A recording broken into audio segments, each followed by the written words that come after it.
So thank you for joining us today. This is part 3 of our 3-part series on the foundations of literacy learning. And our focus today is going to be phonics and how we can put all of those pieces together to help support, encourage, and strengthen our students with their foundational literacy skills, and how that word solving is transferable to their early reading and writing experiences. So I'm Lisa Thomas. I'm the POPEY program manager, co-presenting today with my colleague, Jen Kelly. And we are recording the session. That is the slides and our voices, and we will have the recording available next week if you wanted to come back and check anything out, or if you missed us live. And if you've been with us before this fall, you'll have seen that we've started something new this fall to house all of the resources that are associated with each of our workshops. So we have a Padlet for today's series. You can see there on the left, we've got the handouts, then the Zoom meeting info, and then the articles, videos, and resources that we're sharing today. One thing, we have a jam-packed session, and I don't know that we'll get to it, but you see there in the middle, maybe some of you who are Wordle fans recognize those yellow and green blocks. But on the Wordle, on the Padlet, we've got some resources there about how you can use Wordle in your classroom to help tie in and reinforce some of those good learning lessons around phonics and spelling, and have some fun with your kids. So at the end of our session today, we have 2 guest presenters with us, and they are the authors of this book. So these are BC teachers, and they will share a little bit about the book and their process and their story with you as we wrap up before 4:15. And our outcomes for today, we're focusing in on the scope and sequence for phonics, what it looks like in relation to phonological awareness, phonemic awareness, and the bigger picture of comprehensive literacy instruction. And we'll be sharing some mini lessons, activities, and routines that demonstrate how we can explicitly and systematically support our students as they learn those letter-sound relationships and connect that to intentional, authentic, and meaningful reading and writing experiences. A little cartoon there, a little light teacher humor. And we wanted to also have that reminder, going back to a couple of workshops ago, that the learning that we're doing and the learning that our students are doing, it's social, constructive, experiential, and inquiry-based. So how can we set up and support that spirit of exploration, inquiry, discovery, and curiosity in our classrooms, and give our students lots of opportunities to learn and explore socially in partnership and small groups with their peers, as well as with everything that we do with our whole class. All right, so the first thing we're going to do is play the name game. And there's a lot of research showing how good using student names is early on, because chances are it's the first word that each of our students loved, just like it probably was the first word that we knew and loved and recognized. And so using that as an entry point for learning letters and writing and exploring and playing around with sounds and letters is a really powerful way to connect our students to some early literacy skills. So what we'll get you to do here, I'll just set this up and then I'll start some music for a timer. We'll get you to write your name down on some paper, and then see how many words you can make using the letters in your name. We'll give you 1 minute. Here's my example. I chose my sister's name. She's got a lovely name with lots of letters. It's more, gives you more opportunities than if we were practicing with Lisa. And so the extra challenge level, we could differentiate this activity with our students. Some of you might be interested in doing this. We can also look at, once we've written out as many words as we can think of, can we group, sort, or categorize them based on different features? So for example, with Stephanie, here's some ways that we could draw your attention to how to sort them. So we could talk through this model, demonstrate our own name for our students, and then show how we can group them into common or like groups. And if you've got a really short name like Jen, and you want to use your middle name or your last name or your dog's name, go for it. So put 1 minute of music on, and then we'll see how many words you can come up with, and you can do a tally and write it down. And then at the end, you can put it in the chat box and let us know how many words you got. All right, so if you enter something in the chat box, we can see your name when you enter it. So you don't have to tell us what your name is, but you can tell us how many words you came up with. And also if you did any sorting. 13, Catherine. Kathleen, 18. Kendra got 8, yeah. I did not do well.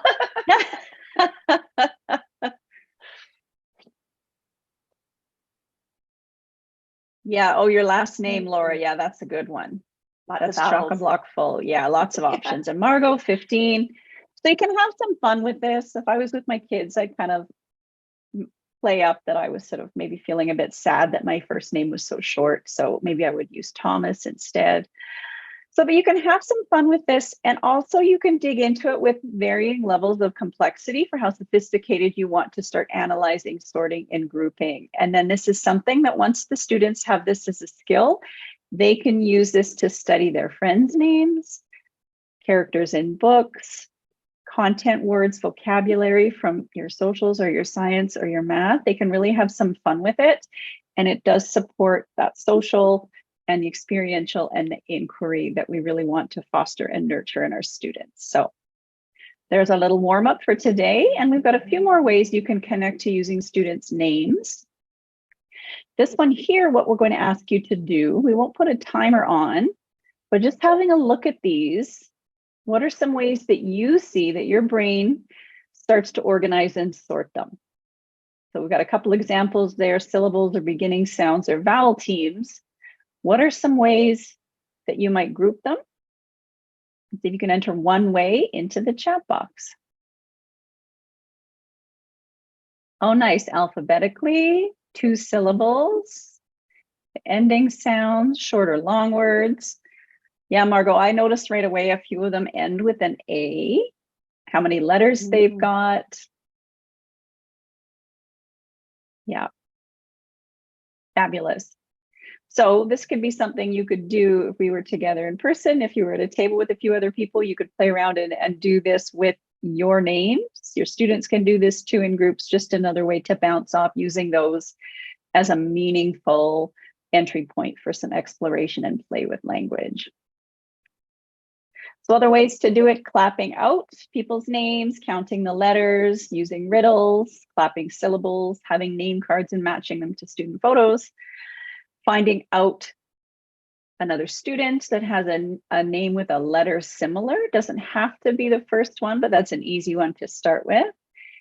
And opening that open invitation for students. What do you notice about our names, your name, my name? And even looking at naming or labeling some of the things that we've got in our classroom as well as a nice extension.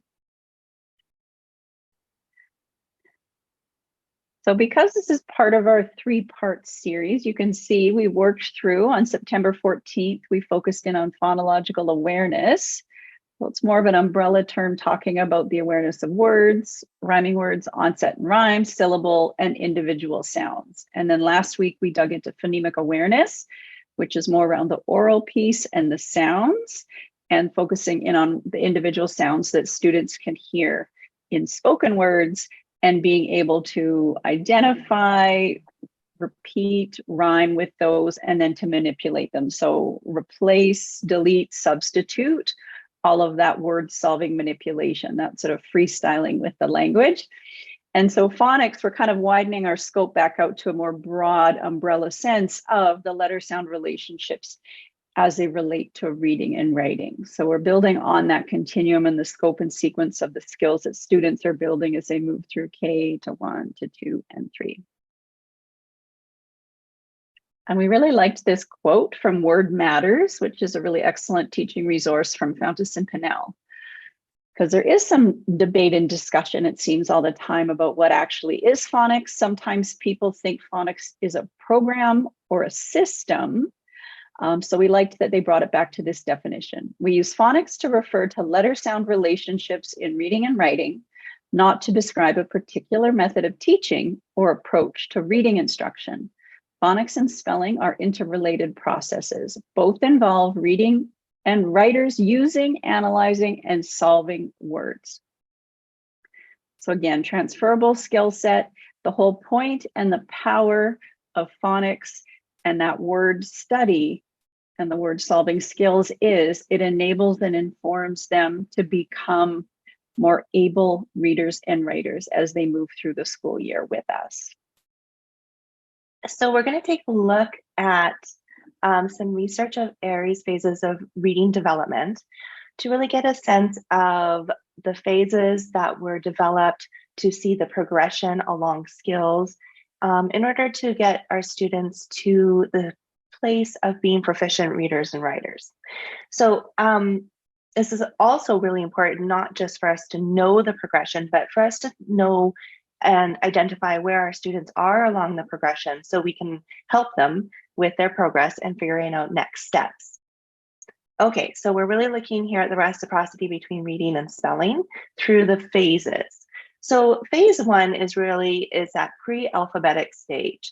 So they're not using letter and sound connections at this phase, but they are identifying perhaps a concept with a logo or something like that.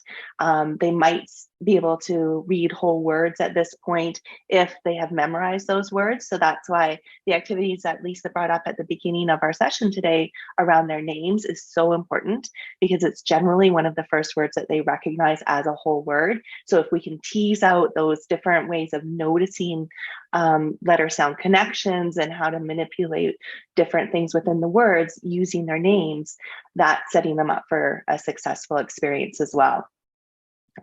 Phase two, we're looking at a partial alphabetic understanding. So often at this stage, our students are able to identify beginning letters and sounds in words and make guesses based on the context of what that word might be.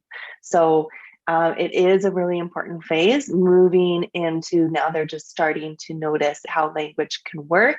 And it's their first time working with letter sound relationships. But by full alphabetic, generally our students have a really good understanding of letter sound relationships, but they're still playing around with things.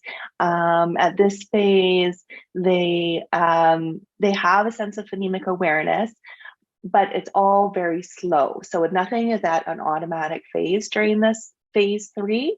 But when we move over to consolidated alphabetic, that's where we're starting to see more automaticity. But also, this is a really important part. We're starting to see our students writing or thinking about words that are multisyllabic, but also really noticing if they're decoding in chunks. So they might be noticing, prefixes and suffixes and how they work together. And rather than decoding by just individual sounds, they're decoding more in chunks. And I just watched this webinar just yesterday from Wiley Blevins on multisyllabic words. And it was really fascinating that this was such a crucial stage of progression and often one of the trickiest for our students. So working, going from those single sound letter relationships to more of a chunking into multisyllabic words. So super, super important. And then they go to the automatic phase where they are able to read and write with automaticity. They're not thinking too much about the skills that are involved. It's coming to them easily, and generally all of their words, or most of their words, are sight words at this point. Okay, here's a really great graphic by Lane to describe how the spoken language and the written language are going together, and how those skill progressions are working simultaneously as our students learn about spoken language and connect it to written language. So we know that our students learn how to speak before they learn how to write. So having those awareness of word parts and those awareness of phonemes connected to letter recognition is super important for our students to become proficient readers and writers, as Lisa mentioned at the beginning of our time together. So here's a possible phonics scope and sequence. Now there's not one true one size fits all out there. This one is from Wiley Blevins. It's so hard to have a phonics workshop without talking about him. So kind of name dropping a little bit, but He's our phonics guru.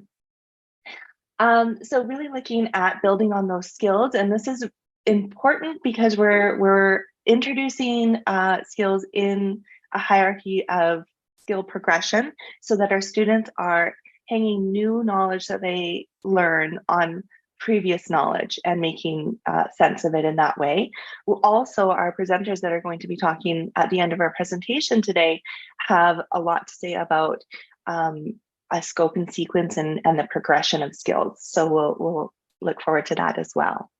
So just basically going from that really easy CVC word recognition all the way down to multiple spellings. I won't go through every stage because it's right there on your screen. And then finally, as I mentioned, working more into multisyllabic words and then more complex multisyllabic words is what we want to introduce our students to. And in this webinar that I was listening to yesterday, and if you're interested in that webinar at all, just email me and I'll send you a link to it. But Blevins was talking about the need to introduce multisyllabic words a little bit, not after you finish all of this progression, but tease it out as you're working in earlier phases, because then they get to see that, you know, fair with un in front of it, unfair, it's just like an easier transition than if we go to like giant multisyllabic words and they have no prior knowledge of them. Okay, so why is the scope and sequence so important? It's so important because we want our students to be able to write and read as many words as possible as early as possible. This is important because we want them to feel like readers and writers, to get a sense that they are identifying as readers and writers, which will hopefully allow them to take risks, try things out. And also, it's incredibly motivating for them to be able to read and write so many words so early. So that is a very important part. And the scope and sequence allows us to do that, right? And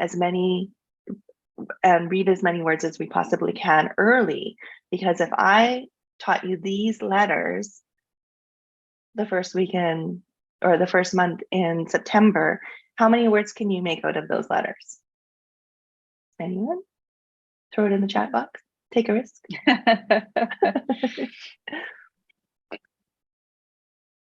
I would say none, because there's no vowels there. But I throw in one vowel. Now, see if you can make how many words that you can make just off the top of your head. Throw them in the chat box. Let's see what you come up with. Okay, we have sad, mad, at least 5, definitely. So even looking at those CVC words, we have so many different words that we can make just off those 5 letters. So super, super important that we're introducing those vowels, and those pesky vowels can be tricky, but we need them. Okay, excellent. So when we're looking at those important lessons on phonics and of course on phonemic awareness and phonological awareness that we've been talking about, we also want to remember that it has to transfer into some real work for our students. So looking at a framework for a word study generally would involve a direct instruction, a very explicit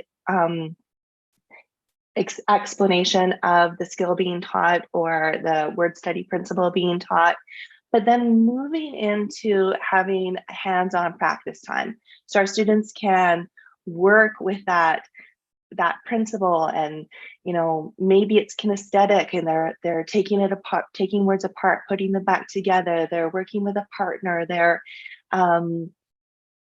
constructing their own knowledge by playing around with that new principle. So we want to make sure that we give them that time and not go right from teach to independent practice, because we want them to feel ownership of their learning and see how it transfers into different ways. So then we can share our discoveries, we can celebrate, and then making it explicit that those skills are then going to work their way into being embedded in reading and writing opportunities, so that they can see that the real reason that we're learning all these different skills is to become readers and writers, and to have that important role of like reading and learning, and also writing and sharing our thoughts with the world. So it is a very small skill maybe that they're learning in isolation at the beginning of the lesson, but we want to make sure that they see the value in that, and how it's all working together to move us into being readers and writers. And then thinking about how we can really plan our instruction so that it is systematic, and then we purposefully spiral back to previous learning to make sure that it is constantly in the forefront, that our students get to see that learning in multiple different ways so that it's transferred, the knowledge is transferred to different contexts. How many of you have gone into your classroom the next day after teaching like a really vital thing that you felt all of your students got mastery on, and then you realize that they didn't, and they have forgotten everything? Well, that happened to me all the time. So I learned that I needed to be really explicit with bringing back that learning, giving them multiple chances to practice it in multiple different ways, and ensuring that they had a good understanding, solid, of that. I remember one time I was working with a kiddo in grade 1, and we were working one-on-one, and I felt like we were, just trekking along and moving along and skill progression and all of that. And we were really making strides. Like, he was reading multiple sentences on a page. And then one day he turned to me and he pointed to the letter B and he said, "Oh, that's from the alphabet." And I was like, whoa.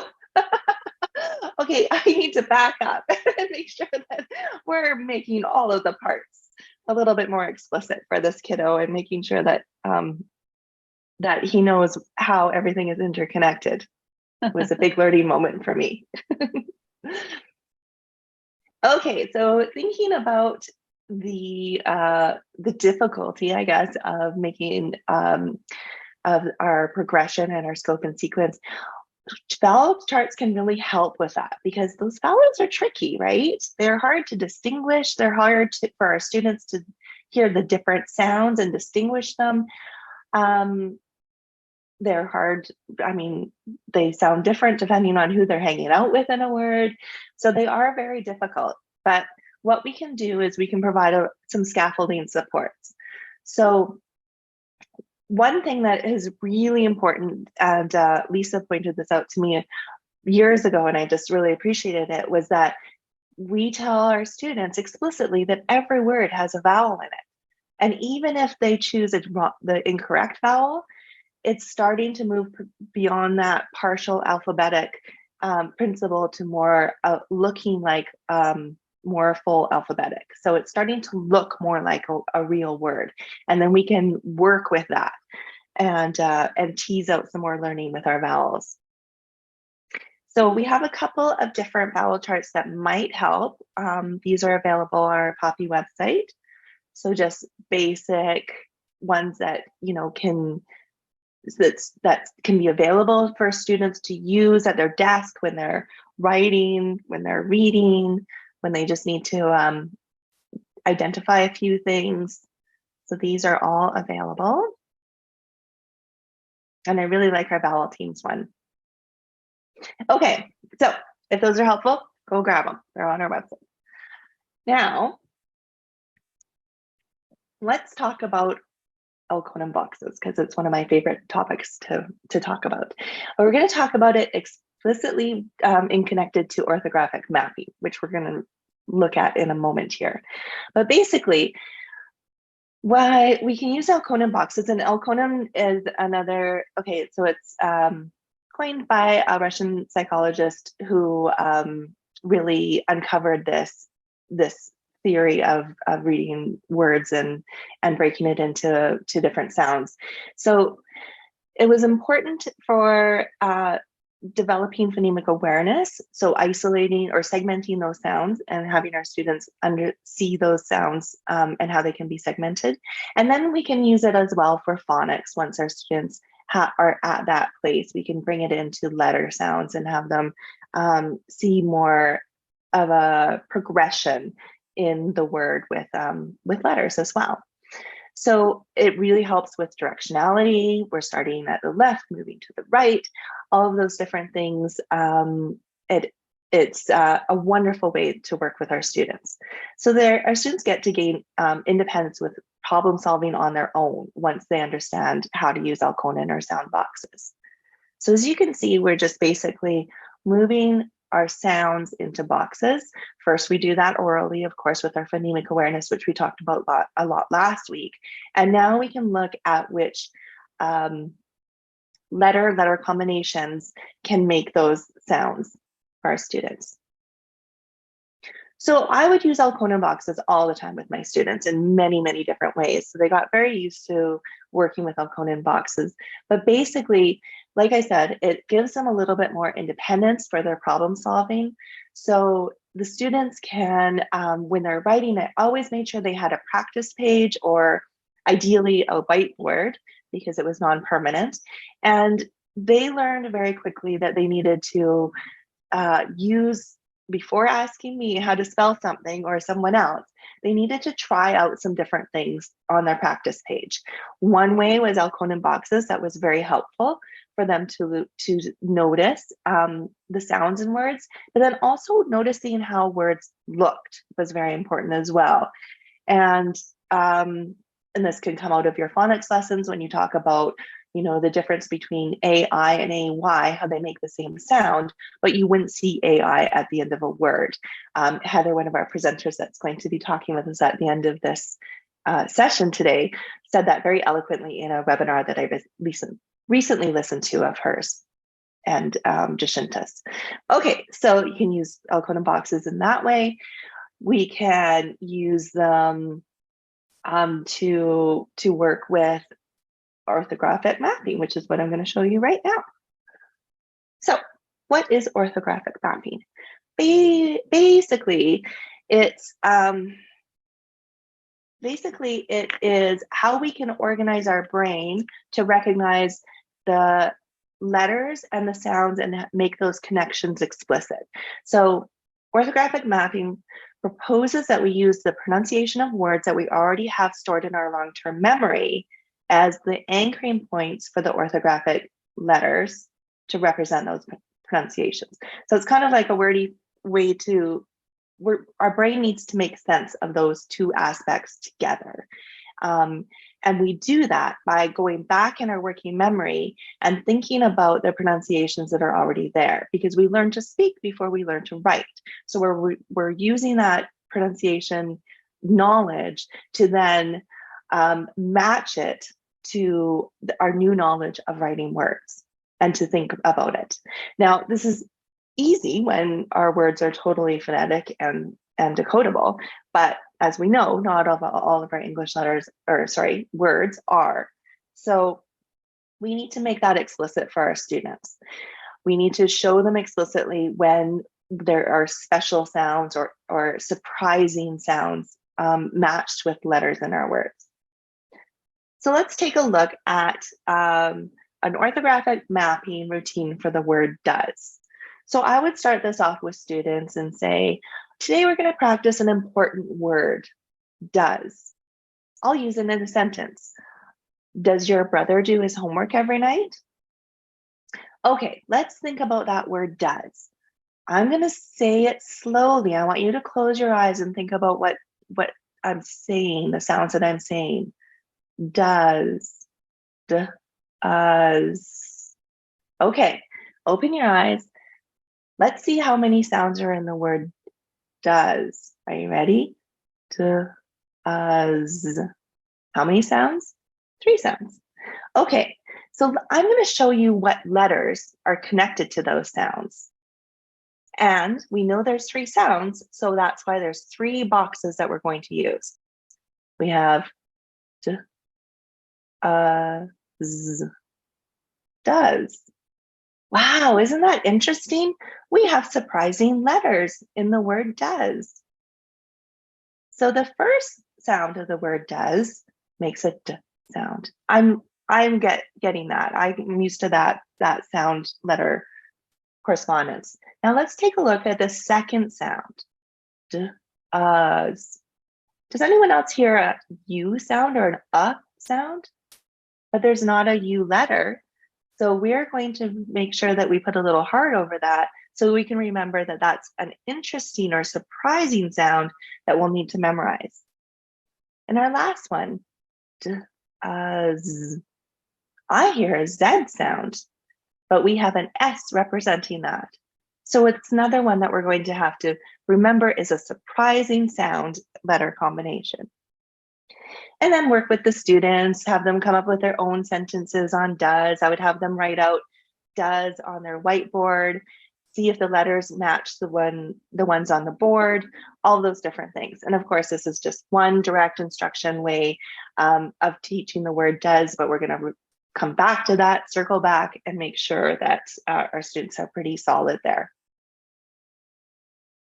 Okay. And now TikTok is going to explain orthographic mapping to us in a way that is much more simple than what I was doing right now. So what I want you to do is just focus on one of the two words that are put up on the screen. Just focus on one, either one. It doesn't matter if you focus on the left or the right. Okay? Okay, how many people heard the word that they were focusing on? Okay, excellent. Now, I'm going to have you focus on the other word that you didn't for this time. Okay? How many people heard the other word? Okay, excellent. So this is, I love all those hands up. Thank you. This is a wow. I know, right? TikTok, who knew? So basically what's happening is our brain is trying to make sense, right? So we're focusing in on the word. The sound is coming into our brain through our ear canal, but it's trying to turn those message signals into something that makes sense and has meaning. Because if I didn't have those words up there, you wouldn't be able to tell what was being said. It would just sound like noise. But because we're trying to make sense of that, we're connecting it to the word that we know already, what it sounds like, and we're making the word sound like that in our brain. Is that wild? Because it's orthographic mapping, right? Because we're connecting the sounds that we hear with the word and making them connect and make sense. Oh, wild. I love it. So basically, your brain is being primed to expect a certain acoustic pattern, which is based on the word you happen to be looking at and digesting as the audio plays. Super exciting, but these are BC colleagues that put their passion to paper and pencil and wrote this wonderful book for all of us to enjoy. So I'm just going to introduce our guest speakers. Heather is a district reading intervention teacher whose work includes mentoring, modeling, and supporting both teachers and students in grades K to 7. Heather has more than 20 years experience as a classroom, learning support, district lead teacher, a respected literacy leader. She works at a university as a sessional instructor, reading consultant, and coach for districts, schools, and teachers interested in shifting their instruction to align more with the science of reading. Jacinta is a K through 7 learning support teacher in the Comox Valley. She has a teaching degree from the University of Victoria with a specialization in learning support. Jacinta has experience supporting struggling readers and developing programs and support plans for students in need while working closely with parents and other school district professionals. She has been a highly respected educator for 15 years and is a leader among her peers. So I'm super excited to welcome our guest speakers. Okay, great. Thank you so much for having us. We're really excited to be here today. We actually came home from school yesterday to books. So we're super excited to have those in our hand, which is great. So We just have a few minutes, and so we thought we would talk to you just a little bit about our book, and just by saying why we wrote the book, and then what's in the book with a passion for teachers and the work that teachers do every day. So as a district reading intervention teacher, in the last few years, I spent a lot of times in classrooms modeling explicit phonics lessons. And so there were a lot of questions that we were getting asked about phonics instruction. And so I just wanted to share with you some of the things that teachers were asking us that sort of led us into writing the book. So one of the things is I would come in for, 3 months and do some modeling work. And then teachers would say, well, what do I do now that Heather's leaving? Like, where do I get a progression of how I'm going to teach moving forward from here? Some teachers would ask us, how do I know that I've taught my students all the things that I need in this grade level? Or how do I know where even to start with my students? I know I need to do this work, but where am I even going to start? Some people were asking us, what order do I teach the phonics concepts in? Like, I know these are the ones I need to teach, but is there an order that would work well? And finally, they were asking us, where do I find activities that will give me really good bang for my buck? And how do I know that they're evidence-based and not activities that, are just going to take time, but in our busy classrooms, we just need to be doing things that really move our students forward. Yeah, and so as a result of all those questions Heather was getting from different schools in our district, we saw a real need for a consistent learning progression that we can use in our schools and our district. We don't have a program that is given to us or mandated to us, so it was really important, we felt, after hearing the feedback from teachers, that a consistent learning progression would be helpful. And we thought, how great would it be for all our teachers to be following the same progression of skills and ensuring that all the necessary concepts are covered in each grade level from K to 3, and so that students are moving along to their next year's teacher, having been taught all this building blocks of skills and concepts and phonics that they need for the next year. That doesn't necessarily mean that they're all proficient and have it all mastered, but it does mean that at least they've seen it, they've been taught it explicitly, they've been exposed to it, and with some review and practice. As a learning support teacher, it's been really great to see in my school specifically, as we've moved to this progression over the last year or two, that students coming to me are not hearing these concepts and seeing these letters and sounds and combinations for the first time. They've seen it in their classrooms, and with me they're coming and it's just review and practice, and they are saying, oh, we learned this in class and now we're just reviewing and practicing together. So it's been huge for me in terms of learning support and intervention. Lots of great progress happening. And then the blueprints is really where our book started. The blueprints are basically our scope and sequence.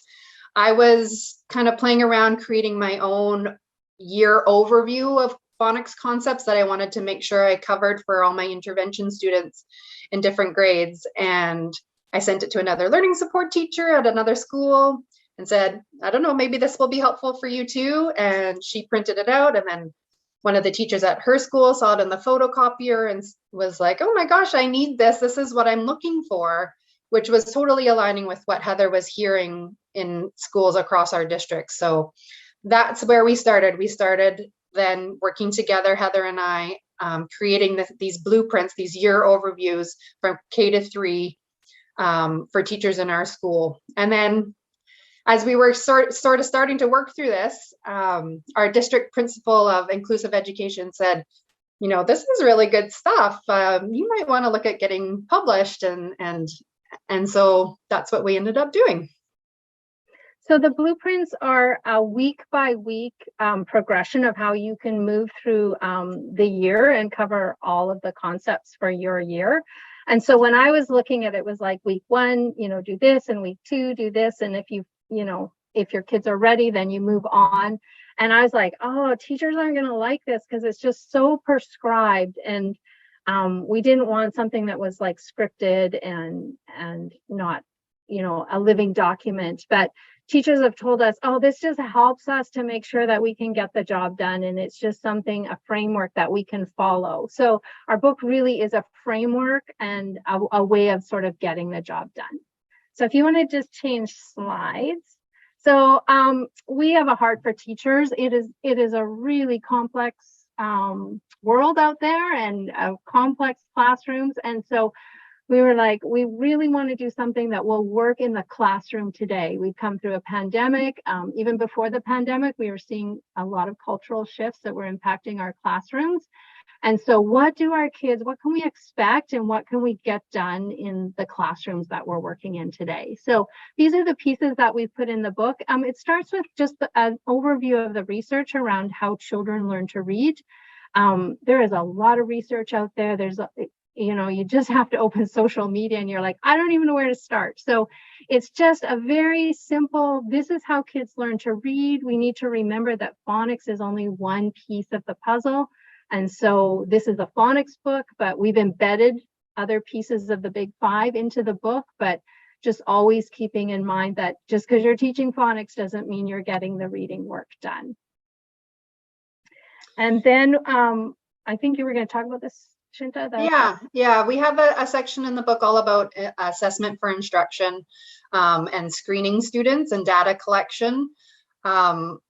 So we talk about the why we need to assess, and really the basics of that is to target our instruction, to know where to start with our students and whether or not they need a quick review of a concept or if they need a slower pace, some explicit instruction and more practice. And the what is really based on what you want to know, and it's different at different grade levels. In kindergarten, you're looking at phonemic awareness skills and letters and sounds, kindergarten grade 1.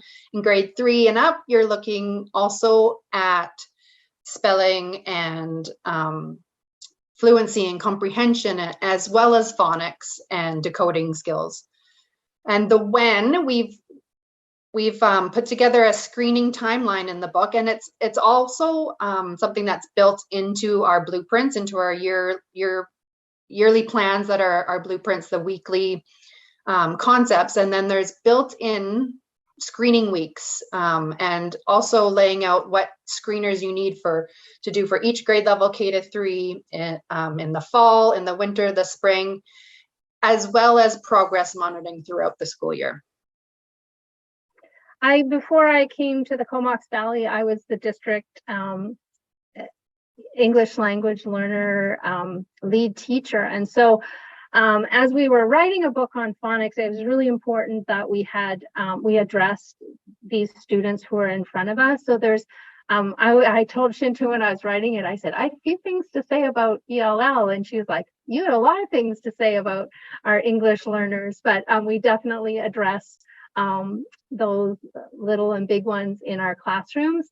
And then just a little bit about working with parents. Again, there's cultural shifts and, you know, how we can encourage parents to support our work without overwhelming them, and just realizing that our children come to us from a variety of homes and a variety of situations, and just to be sensitive to that.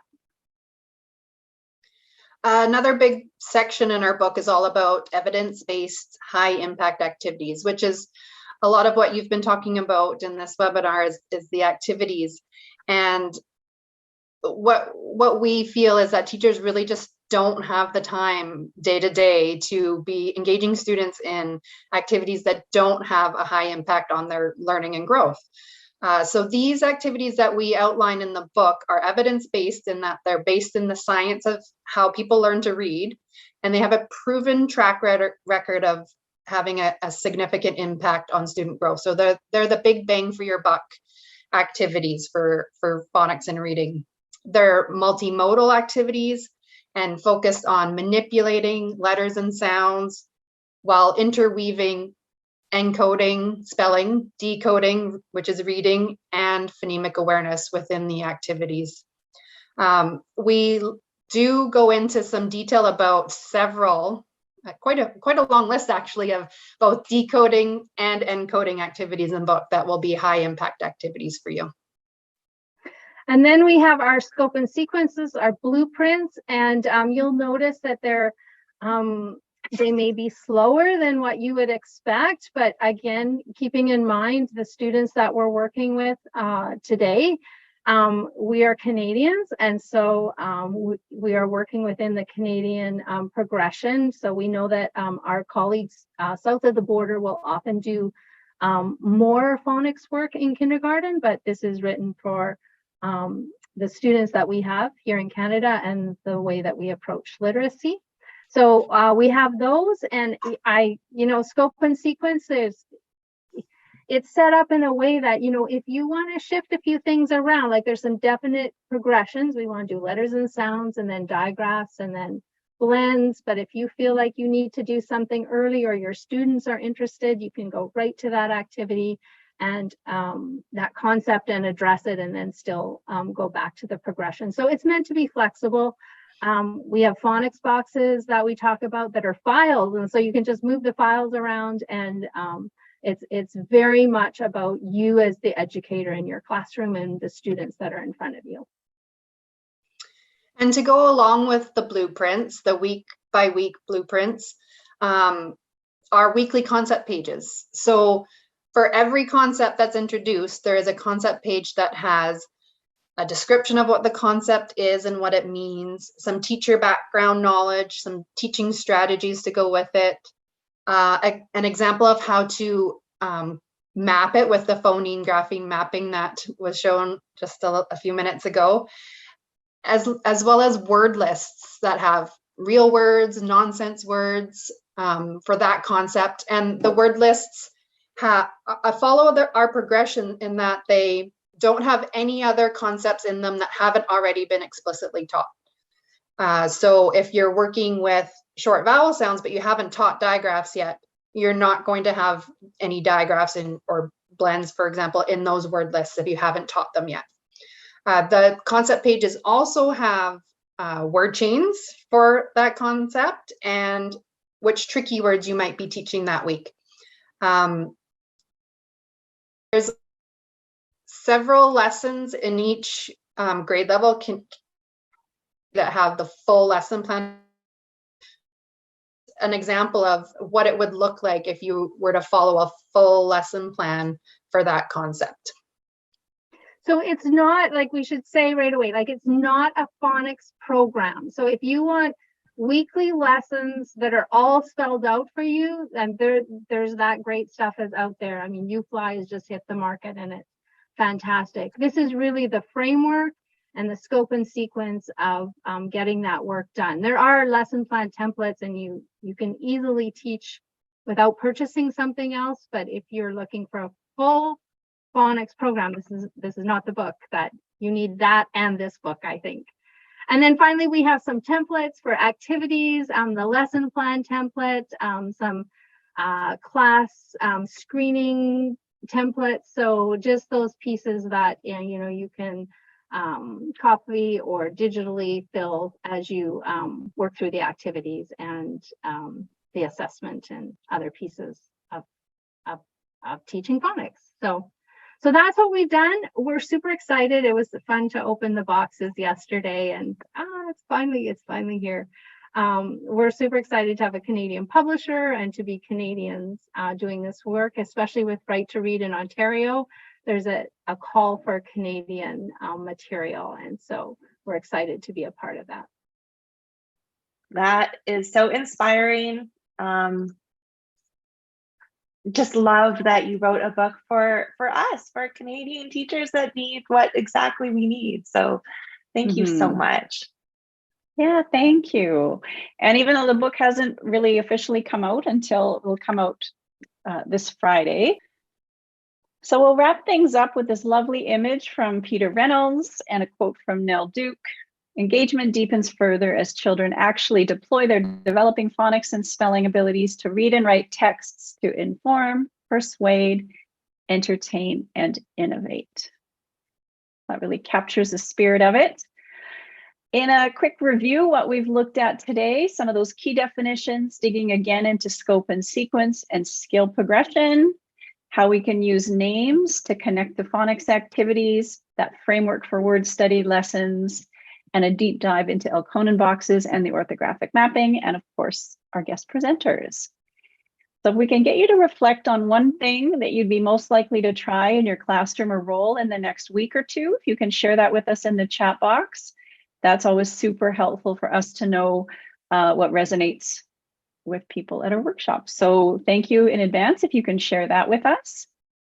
Here are the resources that we use to put the workshop together for you. If you're interested, any of those blue links there, you can go on to the e-handout and click on those. So including the TikTok video on the orthographic, the word reading, some of the articles, and then these are some of the books, if you're interested in following up or chasing down any of those in your districts. Our contact info there, if you try anything out and you want to let us know how it goes or you have questions. Our next after school special series starts November 9th, and it's called Writing Across the Curriculum, but as you can see there, it's also writing across genre. So we'll look at each of those different types of writing. And the very last one, early December, writing about reading specifically. So if you're interested, you can sign up for that and join us. I did send the registration link out in your pre-workshop email when I sent out the link to the Padlet and the handout.